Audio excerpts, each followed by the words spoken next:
Hello and welcome to the Art of Being Human. I'm going to continue from where we left off last time, and we're going to be dealing with children that's in the school age period and talking about how to help them through their life crisis. But I want to get you some information about these children first. We are going to be talking about what's called the gang age. Children from ages about 6 to junior high. So we're talking basically first grade through junior high, 7th, 8th, and 9th. It's called the gang age. And the reason it's called that is this is the age where children get together, they play together, they relate to each other, and they tend to try to separate some from their parents so that they can be more independent. And as they do that, their personalities, of course, are developing. So if I can subdivide this for you, there would be subdivisions, 3 subdivisions of children in this gang age. The early childhood age would be from grades 1 through 3, which would be ages 6 through 8.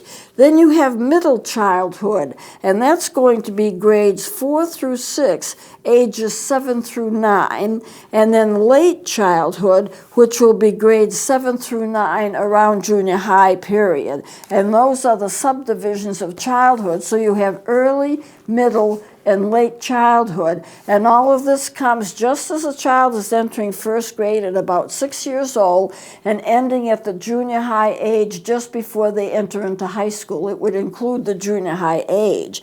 So at this age, by the way, girls and boys don't particularly like each other. And there's a reason for that. Girls mature at a much faster rate than boys do. Girls are a good 2 years ahead of boys, so boys are lacking behind. A girl who's 12 years old is going to be more like a 14-year-old. A boy who's 12 years old is going to have the emotional development more of a 10-year-old. So you can see that there's a gap there. So as far as girls are concerned, boys are like babyish. Boys are just not as developed as they should be. And so they just don't like boys very much. And boys likewise don't like girls. Now this is all going to play out, and it's all going to level off in the high school years. When you get to the high school years, the boys take a big jump. The girls stabilize, although they're still developing. So they end up pretty much even. But during those early years, there's a disparity between boys and girls, and they end up by not caring for each other very much. Now I'm not saying that if you have a close family that they don't like their baby brothers and all of that. I mean, you can put a twist on it that's not true. But the idea is that girls will develop faster than boys, and so their attitude toward boys they're immature, and the girls are more mature. And that does happen to be the case through those early childhood years. And the children play in groups, and group acceptance is very important. If you're talking to children, the most thing they want is to be popular with other children, and that's all a part of their developmental stage so that they can get to the point where they can be independent, not so reliant on their parents, but they have a life of their own. They can make some of their own choices. The girls too are leaning away from their parents, but what the parents' responsibility is to make sure that they have a relationship with the child that's so close that the child, when they run into problems, will be very eager to talk to the parents, and they won't be trying to stay away from the parents at all, that they will have a comfortable relationship with them, and they will be able to talk with them. Because after all, kids do have problems, and they do get into trouble, and there are abuse issues involved, and you want your child to be willing to talk to you about whatever happens. If I had a child, I don't, but if I had a young child, what I would want to do is that I would always want to say, whenever something happens in school, I want to know about it. If you're being hurt in any way, I want to know about it. If you're having a problem with another child, I want to know about it. And not only do I want to know about it, I'm not going to get angry. I'm not going to get angry for you for for telling me the truth. But there might come a time when I may have to step in and help you. So if there's a problem at all, I want to make sure that you feel comfortable talking to me about it, because I want to know I'm your parent. And if you have a close relationship and you don't fly off the handle at every little thing, and you let them talk to you and you ask questions, what happened in school today? What did you talk about today? How was it like today? Did you meet with your friends? Did you have a good time playing? I know it sounds like I'd be the inquisitor, but how do I know what's going on in this child's life? The problem with abuse so many times is that children won't tell their parents. They're embarrassed about it. Somebody hit me, or somebody called me a name, or somebody kicked me, or something like that. They sometimes don't want to talk to an adult about it because they feel they should take care of it themselves, but they can't because they're not strong enough to do it. Or they blame themselves, which they shouldn't, because no one's to cause for blame for abuse. That has to be handled from an adult perspective. But they need to have the right, and they need to be able to talk to their parents about whatever is going on. So I, as a parent, will put them in a comfortable environment and let them talk. Now, I remember when I was babysitting my sisters, my twin sisters' 6 children, they would all come home from school, and I would have ready for them lunch, I would have snacks for them, I would have hot chocolate for them, and I would sit them all around a table, and I would say, okay, kids, what happened in school today? And all of a sudden, everybody was talking at the same time. 6 people, 6 children talking at the same time. I couldn't catch it all, but I could catch enough so I could catch what was going on. And somebody would say this and somebody would say that, and I would make comments here and there to keep them talking. By the time 10 minutes or 15 minutes was up and they had their snacks and they had their hot drinks, they were just calm. It had all left their system, and they were ready to go out and play. And if they had homework, that was another issue that we would have to deal with. So they would have to have a chance to go out to play. I never believed in overloading children with homework. I don't think it's right. You know, school is their job. They get up in the morning, they leave at 8 o'clock, they come back at 3:30 or 4. That's a whole day. That's like having a job. And then you want them to sit around and then have another job and have to do homework from 6 o'clock to 10 o'clock at night. I think that's ridiculous. Children have to have a right to play, to take time for themselves, to enjoy the company of other children. And I think to overload them with homework is just not a healthy thing. They should be learning in school, but they shouldn't have to do tons of homework. It's like having a second job. They're too tired, they're not learning anything, they need to be by themselves, or they need to be with other children, they need to play. So at any rate, you just stop to think of what a child goes through. Whenever you're dealing with children, you have to put yourself at their level. If you can put yourself at their level and see things as they see them, then you can understand where they're coming from, which is one of the reasons I ask questions of children. How did you feel about this? What happened when so-and-so said that? And it seems like I'm an inquisitor, but actually I just want to find out what happened and judge what the feeling tone is. Is the child upset about something that was said? Was there an abusive situation where they hit or were they kicked or something like that, in which I may need to step in as a parent to stop it? You know, I had a little girl that was a student of mine, and I was a guidance counselor, and she was abused, verbally abused. She had some cognitive problems, and she was abused cognitively, made fun of, and stuff like that. So every so often, and I had made an arrangement with one of her teachers, because one of her teachers was very concerned about it. I made an arrangement to see her. Every so often, I'd pull her in, and I'd talk with her, what's happening in school. And while she was in, I would keep her for a whole school session, which would be like 3/4 of an hour, 40 minutes, how long the class was. I would keep her. And then the teacher would lecture the other students who were being verbally abusive to her, that they had to cut it out, this wasn't fair, he wasn't going to put up with it, and really give them the lowdown on proper behavior toward other people that might be a little different than you. And then it would stop. But we had to repeat it every so often. Every so often it would start again, and we'd nail it because we would not let that continue. So every so often I saw her, I talked with her, while the other students were being dealt with by the teacher in terms of name calling and the things that they were doing to her. And we got her through the year all right. And so I was called on many times when a child had difficulties, different types of difficulties, to see them, to talk with them, to work with them, while the other teachers did something else. We were able to stop a lot of the abuse. Now, it still continues. Abuse continues, but it should not be allowed to.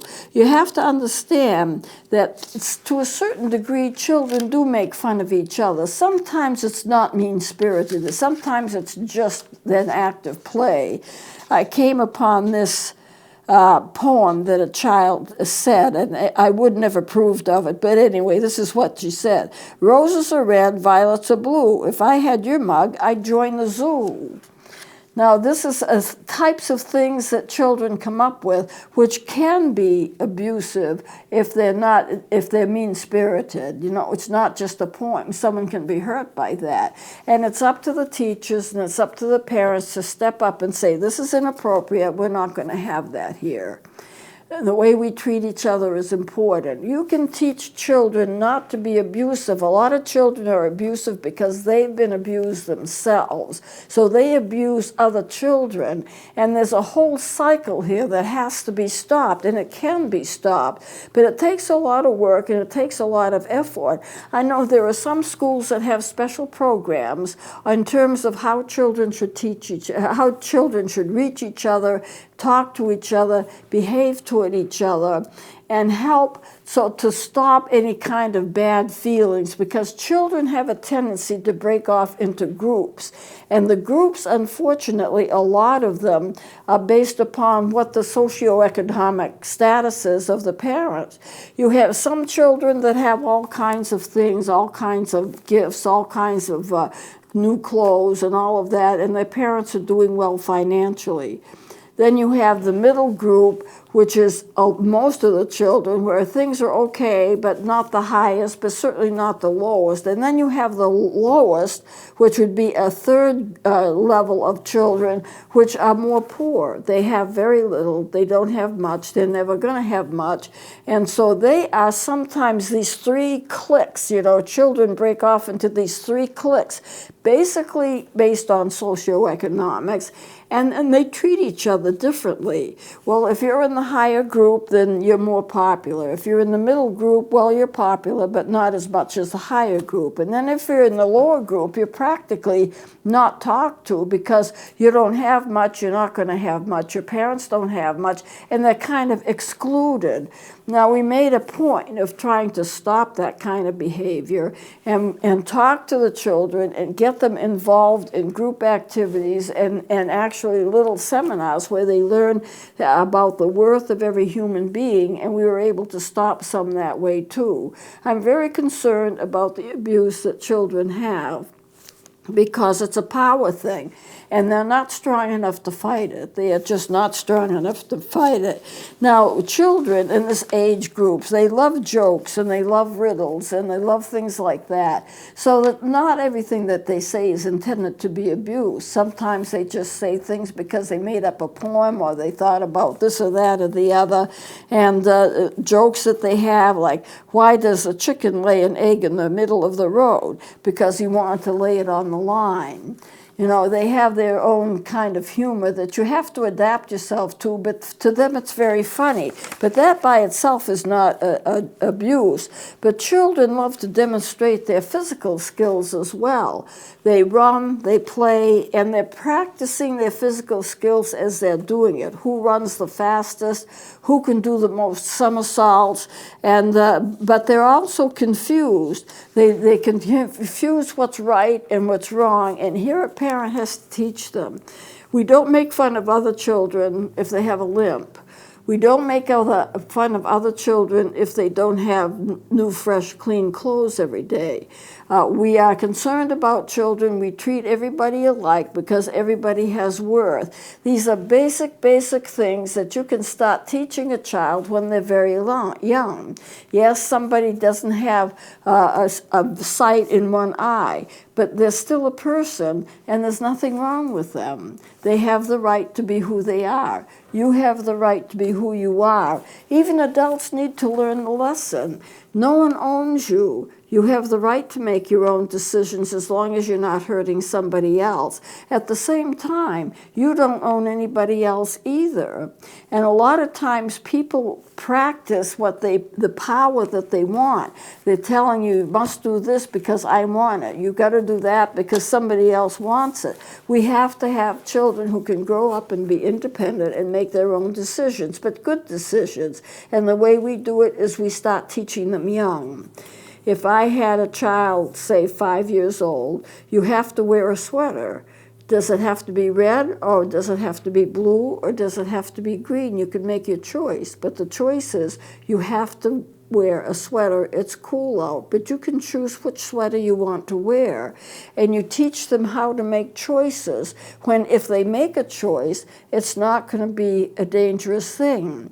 If it's snowing out, you have to wear your boots. It doesn't matter whether you wear the boots with a fur top or the boots without the fur top, but you have to wear your boots. But you have to come in if it's too cold. You have to give them the right to make decisions when early in life, when it's not going to be a problem if they make whatever decision they make. It's not going to be harmful to them or harmful to anybody else.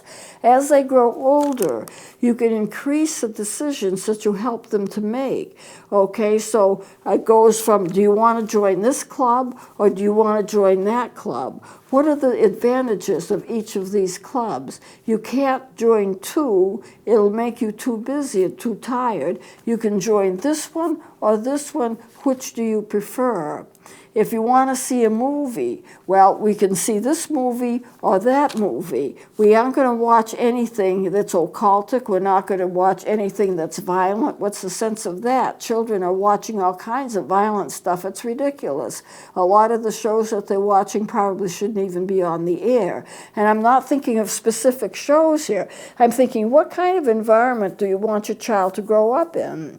If you want them to grow up in a healthy environment, then you expose them to healthy, child-appropriate things. As they're growing, they can be exposed to more, but you need to keep it healthy, and it needs to be appropriate for the age. I was in a restaurant one day, and I was amazed. The parents were there, and they had this little boy, and they brought a film for the little boy to watch, a little DVD, and he had a little kind of almost looked like a TV, a miniature thing, and you put it in, and it was a childlike a type of movie which was appropriate for his age. And they said, we let him watch because he's going to watch, he should be allowed to watch, but we pick what's appropriate for him and his age. We don't let him watch things that are too adult for him. We don't let him watch things that would be too disturbing for him. We don't let him watch violence, but we watch child-appropriate things, and he gets used to being able to make a decision as to what he wants to watch within the realm of what we present to him, not something that's way out of reach for his age. And I think part of the problem, and part of the problem of violence in this nation, is that children are exposed to violence way too young. They shouldn't be exposed at all. And they are exposed, and what they do is they rehearse all of the stuff that they're getting in their brains, hitting and kicking and swearing and drinking and all of that kind of nonsense that they're watching. This is not good for child development. It's not going to help them to grow up and be healthy. It's not going to help them to grow up and respect other children. You know, they need to be able to grow up and be safe and just develop normally as a child should develop. But we need to make sure that they are not exposed to brutality. They're not exposed to any kind of molestation. I had one of my friends talk to me about the time that a priest wanted to have too much physical contact with her. and she was preteen, not quite a teenager. She told me she was remembering what was happening, and she was kind of molested, or a priest tried to molest her, and she went to her parents about it, but her parents wouldn't believe her. They said, well, you know what? He's a man of God. He wouldn't treat you in any other way except a good way. And she knew that wasn't true. But she was visiting her aunt, and the priest had a rented room with the aunt or something. And so she went to the aunt and said, this is what he did to me. And the aunt did believe her. Evidently, it wasn't a first attempt. She says, don't worry about it. You'll never see him again. She kicked him out, and that was the end of it. We have to stop believing our children. Not all children are going to tell the truth all the time, but there has to be a way of knowing what's exaggerating, what's exaggeration, and what's really a problem for that child. Thinking in line with the child age, what would be a problem to a child who is 8 years old, you know, and we have to stop believing the children. When they say they're molested, don't take it seriously, and don't just brush it off as a childhood thing or an imaginatory thing. Make sure that when you're talking with a child, you get the essence of what really happened. That's the importance of communication between a parent and child, so you'll be able to discern what is right and how to protect your child from the abuse that they sometimes suffer from adults. Not necessarily family members, but it could be other school children as well.